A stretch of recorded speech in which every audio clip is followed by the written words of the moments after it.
Halo guys, jumpa lagi di Maca Manga ya. Jadi seperti yang kalian mungkin udah tunggu-tunggu ya, kali ini gue bakal nge-review Tokyo Ghoul ya. Komik ini itu sebenarnya sangat populer di Indonesia ya, sampai-sampai dicetak ulang dan akhirnya kemarin di akhir tahun 2022 si MNC ini mencetak ulang dari volume 1 lagi ya Tokyo Ghoul ini ya. Nih, nggak percaya nih ya, gue kasih lihat nih ya, Tokyo Ghoul, cetakan ke-7. Gila nggak lu? Ini buku dicetak 7 kali, karena ya emang laku banget, dan kalau kalian cari di Tokopedia emang harganya tuh gila. Mahal banget, jadi mereka putusin cetak ulang. Akhirnya, ya inilah salah satu komik yang gue pengen dari dulu, cuma nggak lengkap itu di marketplace, harganya gila, dan akhirnya dicetak ulang, dan gue beranikan diri untuk membeli ini gitu, karena gue yakin banyak yang bakal beli, dan juga inilah salah satu alasan gue bikin review ini supaya biar makin banyak yang beli gitu ya kasarnya, soalnya ini komik bagus banget gitu. Oke, seperti biasa kita bahas dari covernya ya. Covernya itu nggak ada perubahan di edisi cetak ulang yang ke-7 ini, sama seperti dulu ya, normal-normal aja, dan covernya juga bisa dibilang sama seperti versi Jepangnya ya. Ini ada karakternya. Nah, bagian sampingnya menurut gua, sorry mesti gue bilangin, rada-rada jelek ya, karena cuma blend gini doang gitu, Tokyo Ghoul. Tapi ya setidaknya fontnya itu sesuai dengan, ya fontnya unik gitu, nggak standar gitu lah ya setidaknya. Bagian belakangnya itu ada rangkuman, lagi-lagi yang nggak pernah gue baca, tapi yang unik adalah di tiap volume ada bendanya ya, lucu ya, ini cute gini. Ada benda ada benda karakter lah intinya gitu ya. Nah, yang lucu adalah di sini ya, kalian lihat di sini usianya buat 21 plus ya. Gue ngerti sih karena topiknya ada kanibalisme, ada sadis-sadis sampai kepala dipotong atau gimana. Jadi ya gue rasa oke lah, tapi 21 plus kata gue rada lebay ya. Mungkin ya 17 plus atau nggak tulis dewasa lah, jangan tulis umur deh. Tapi ya sudahlah, cuma itu. Dan terakhir yang mesti dibahas adalah harganya ya. Harganya adalah ini menurut gue salah satu yang tak bisa gue terima di komik ini ya, karena harga komik ini tuh bener-bener mahal kalau dibandingin sama komik terbitan Indo lainnya. Harga komik ini adalah 55.000. Lah, standar kan bang, 55.000 sih? Enggak ya, komik standar itu biasanya 40 sampai 45.000. 55.000 itu adat sekarang, tapi masalahnya tuh kayak terbitan MNC atau Akasa yang 55.000 itu ukurannya besar ya, sedangkan komik Tokyo Ghoul ini ukurannya kecil. Kalian mungkin gak ngerasa, loh bang, ya emang ini kan Ragna Crimson emang yang size-nya gede. Enggak kan? Ingat, komik ukuran standar sekarang itu lebih besar daripada komik ukuran standar zaman dulu. Contohnya ini, Marshall. Kalian bandingin sama Marshall. Ya, lihat tuh. Ini terdapat perbedaan yang mungkin nggak terlalu signifikan, tapi percayalah signifikan. Karena masalah margin dan kenyamanan memegang buku dan lain-lain gitu. Ini juga masih nyaman, cuma ya ini itu kecil, ini itu standar ukuran komik zaman dulu gitu ya. Dan harganya kenapa mahal? Yang bisa gue prediksi adalah karena lisensinya mahal ya. Karena Tokyo Ghoul ini emang cukup terkenal ya, dan ya pasti karena lisensi sih menurut gue gitu. Cuma ya harapan gue sih ya, kalau harganya udah semahal gini dan gue yakin peminatnya juga cukup banyak, tolong ini cetak ulangnya jangan berhenti di tengah-tengah ya. Tolong bantuin ini, kirim video ini ke pihak MNC, jangan berhenti di tengah-tengah Tokyo Ghoul ini, karena emang begitu rame ya. Tokyo Ghoul ini terdiri dari 14 volume ya, tapi 14 volume itu tamatnya bisa dibilang rada ngegantung. Nggak ngegantung juga sih, bagian satunya habis 14 volume. Nanti ada Tokyo Ghoul Re ya, Tokyo Ghoul Re. Itu adalah 16 volume. Itu adalah kelanjutan dari Tokyo Ghoul ini gitu ya. Gue nggak bakal nge-review itu di sini ya.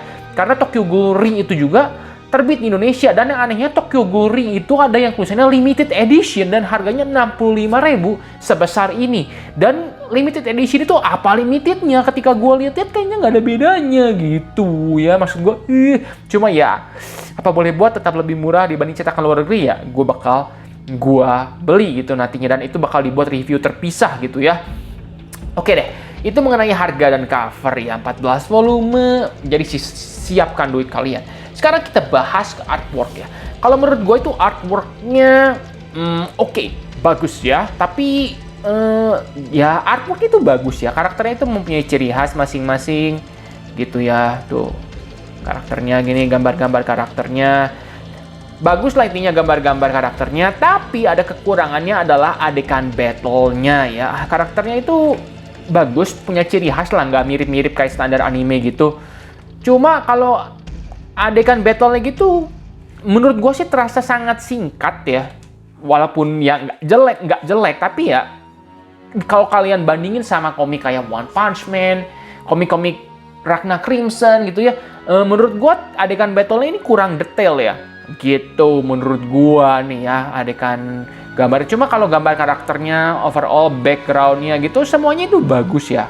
Komiknya itu padat dan dia itu bisa gambarnya gimana ya, bisa menyampaikan kesan-kesan frustasi si karakternya ini nanti gitu. Karena kesannya lagi senang, lagi itu tersampaikan dengan baik ya. Gitu. Intinya ya begitu deh. Gambar bagus, cuma bagian battle-nya kurang ya. Nah, banyak yang dari kalian nanyain waktu kemarin, sensornya gimana? Jujur, gue nggak pernah baca scanlation-nya. Jadi, gue itu baca komik ini, dan ketika gue rasa, ini disensor nggak ya? Gue cek ke scanlation yang Inggrisnya, atau scanlation ya itu ya yang nggak disensor intinya.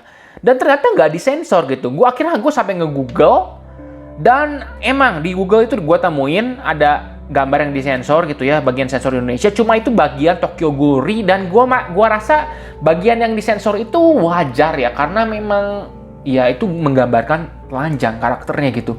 Itu satu ya. Nah, oke deh, sekarang kita bahas ya di volume 1 ini. Tolong ya kalau kalian tahu di volume 1 itu ada yang disensor, kasih tahu di kolom komentar biar bisa ngebantu orang lain yang memutuskan untuk beli komik ini. Contohnya kayak gini ya. Ini kan adegannya sadis ya, tapi ternyata nggak disensor. Oke, 21 plus ya.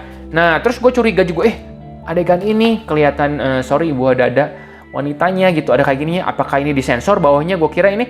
Dan ketika gue cek di gambar yang versi Inggrisnya yang scanlation-nya, ini juga nggak disensor, sama-sama aja seperti ini gitu menurut gue. Oke, jadi kata gue nggak disensor ininya.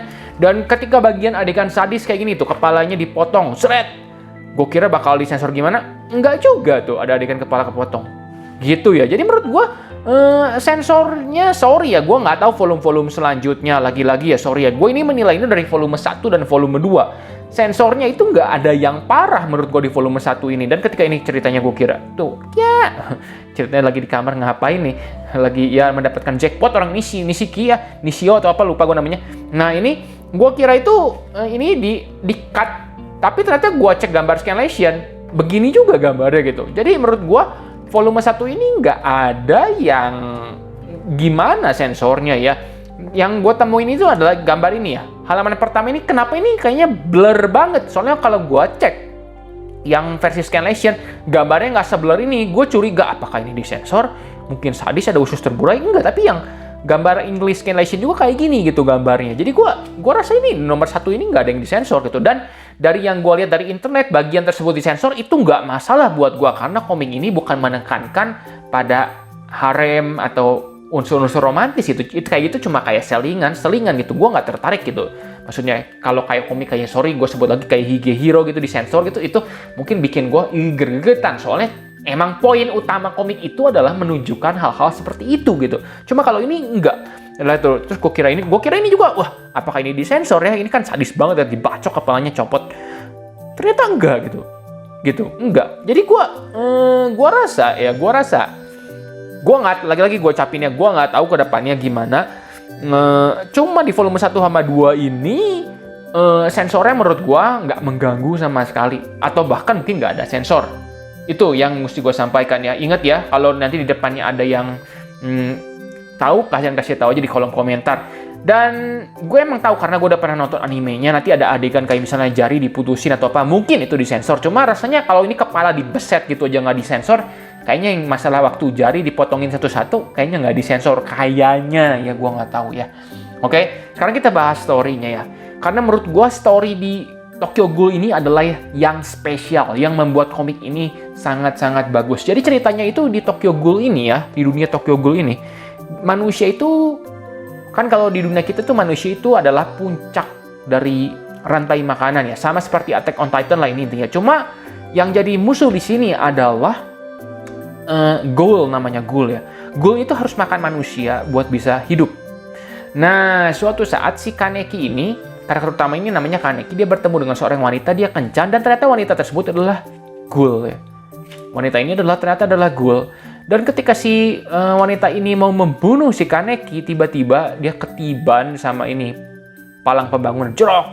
Dia mati kan? Dia mati akhirnya dioperasi. Karena si ceweknya udah mati, si dokternya memutuskan udah ditransplantasi aja organ dalam si cewek ini ke dalam si cowok ini. Nah, akhirnya si Kaneki ini berubah menjadi ghoul, setengah manusia, setengah ghoul. Nah, dia mencari tempat dia itu di dunia itu di mana. Jadi, bisa dibilang mirip Attack on Titan nggak? Mirip, cuma tipenya beda ya. Cuma, ya intinya ya gitu, predator manusia dan satu orang yang bisa kedua alam gitu intinya. Cuma intinya strugglingnya beda di sini gitu. Ya ini benar-benar dari bocah nggak bisa apa-apa nanti ya. Kalian lihatlah perkembangan karakternya ini, si Kaneki ini sangat-sangat luar biasa ya. Story-nya itu bagus banget. Dan yang paling bikin gue greget adalah, kan kalau misalnya di komik-komik gitu ya, kayaknya Naruto atau apa ya, kelihatan gitu mana yang jahat ya. Seolah-olah walaupun kalian bilang, wah tapi Madara juga ada apa tuh? Ada motifnya, sebenarnya dia baik. Enggak bisa. Kalau di Tokyo Ghoul ini, kalian nggak bisa bilangin ghoul itu jahat, karena mereka itu perlu makan manusia untuk bertahan hidup. Dan kalau kalian nanti baca gitu ya, ini kayak ada karakter nanti si Mado yang tadi ngemotongin kepala. Mana ya tadi ya? Ini nih misalnya. Mana ya? Yang dipotong kepalanya. Sorry guys. Nah ini ya. Ini karakter ini benar-benar sangat minta ditampol pertama kali ya. Gue benci karakternya. Tapi setelah tahu cerita dia, gue nggak bisa nyalahin dia. Karena keluarga dia itu pernah dibantai sama ghoul. Jadi, nanti pun dia ada ya, sorry spoiler, nanti dia juga kalau nggak salah meninggal atau gimana, ada pewarisnya gimana. Aduh bener deh, komik ini tuh bener-bener karakternya itu sangat sulit membenci karakter di komik ini. Itu yang gue rasakan ya. Jadi, bener-bener deh, tiap karakter itu motifnya ada, bagus banget, bener-bener. Kayak ini nanti ada yang dibunuh, ini ceritanya, nanti dia balas dendam karena dia sudah membunuh temannya gitu. Tapi, ya gimana ya, pihak investigator ini dibunuh dengan sadis juga. Sebenarnya mereka itu kayak polisi, ibaratnya gimana ya, kayak polisi memburu penjahat. Ya nggak bisa kan lu salahin polisi gitu. Dan penjahat juga ya, kalau penjahat beda ya. Penjahat itu kan emang, ya gimana. Cuma kalau ini kan, ghoul ini perlu makan manusia gitu. Jadi, aduh bener deh, itulah intinya lah. Bener-bener bagusnya komik ini itu perkembangan tiap karakternya bagus banget gitu. Itu ya. Nah, itu tapi cerita bagian Tokyo Ghoul ya. Kalau Tokyo Ghoul Re itu atau Re itu, gue ini cuma berdasarkan dari yang gue nonton animenya ya. Tokyo Ghoul Re itu kayaknya lebih menekankan ke bagian battle-nya. Kalau ini lebih menekankan ke arah perkembangan karakternya. Bagus banget intinya Tokyo Ghoul ini ya. Tokyo Ghoul Re. Gue belum nonton sampai tamat, tapi itu juga bagus intinya. Nah, jadi kesimpulannya gimana? Koleksi nggak, Gan? Menurut gue, ya harusnya kalian udah tahu sih kesimpulannya apa. Ini adalah salah satu komik yang terbaik menurut gue, yang pernah gue baca ya. Story-nya itu menurut gue 10, bagus banget ya, seperti yang tadi udah gue bahas. Karakternya, tiap karakter itu sangat kompleks dan bagus. Jadi ini sebenarnya salah satu komik yang sangat-sangat gue suka. Makanya kalian tahu lah, gue itu sangat males beli komik yang cetak ulang karena takut nggak dilanjutin. Cuma buat Tokyo Ghoul ini gue terobos lah. Jujur, gue itu tadinya mau beli yang versi omnibus. Tapi versi omnibus yang Inggris itu, yang big size itu, nggak keluar kecuali di Amerika setahu gue. Jadi kalau kalian mau beli itu, kalian cuma bisa beli di website Barnes & Noble ya. Di Periplus itu nggak ada. Dan Tokyo Ghoul box set selalu habis. Itu ya, itu alasan gue kenapa ya udahlah, terpaksa gue beli yang Indonesia aja. Gitu ya. Cuma kalau bener-bener itu ada yang omnibusnya atau apa, gue sih bakal beli yang omnibusnya, yang ukuran big size itu. Karena bener-bener komik ini itu sebagus itu gitu menurut gue. Skornya itu 10 menurut gue ya ceritanya. Cuma yang menempatkan ini mungkin nggak bersaing di mata gue dengan Berserk lah, dengan Attack on Titan. Seperti yang tadi gue bilang, gambarnya memang inilah salah satu kelemahan. Cuma gambarnya juga sebenarnya nggak jelek. Cuma kalau kalian bandingin sama AOT Berserk, itu lebih superior bagian gambar gitu. Cuma dari story ini benar-benar bagus banget Tokyo Ghoul ini. Jadi gue jarang banget kan, gue sangat-sangat merekomendasikan kalian harus koleksi komik ini. Nah, menurut gue inilah salah satu komik yang wajib kalian koleksi gitu ya. Ini benar-benar bagus banget Tokyo Ghoul ini ya. Gue sangat-sangat berharap ini bisa dicetak ulang sampai tamat. Dan bagusnya juga adalah kalian kan gini nih. Ini sebenarnya kan banyak yang bolong-bolong ya. Jadi kalian misalnya kalau pas nemuin ada volume 7-nya nih lagi murah, kondisi bagus, lagi diskon Gramedia apa. Nah, kalian bisa beli gitu saat itu. Itu bagus ya kalian. kalian tinggal nungguin aja volume yang kalian nggak punya nanti dicetak ulang. Itulah salah satu keuntungan beli komik yang dicetak ulang. Cuma kerugiannya apa? Kerugiannya ya itulah, semoga nggak terjadi ya. Ini diberhentiin di tengah-tengah. Cuma sih gue optimis ya. Karena emang komik ini tuh bagus dan banyak yang suka. Gila, ini sampai dicetak 7 kali nih. Ya bener-bener, jadi ini kesempatan menurut gue buat beli ini ya. Bener-bener keren banget lah. Ini si kakek ini juga. Si kakek ini gue juga salah satu favorit gue. Dan bener ternyata dia adalah salah satu... jangan di spoiler lah. Pokoknya intinya, ini komik bener-bener bagus banget gitu. Menurut gue Tokyo Ghoul ini ya. Dan memang sudah ada animenya, cuma animenya itu banyak yang di-cut ya. Jadi kurang, gimana ya, kerasa diburu-buru lah gue nontonnya. Cuma walaupun terasa diburu-buru tetap bagus gitu. Makanya gue memutuskan, anjir beli komiknya. Gitu deh guys ya. Udah deh, gue rasa kali ini video review kali ini cukup sampai di sini aja. Buat kalian yang udah baca Tokyo Ghoul, menurut kalian gimana nih? Setuju nggak dengan pendapat gue bahwa komik ini itu bagus banget? Oke, jadi begitulah ya. Review komik Tokyo Ghoul ini, semoga ini membantu kalian. Terima kasih sudah nonton dan pastiin kalian like video ini kalau guna dan juga subscribe biar nggak ketinggalan review komik lainnya ya. Sampai jumpa di video selanjutnya ya guys.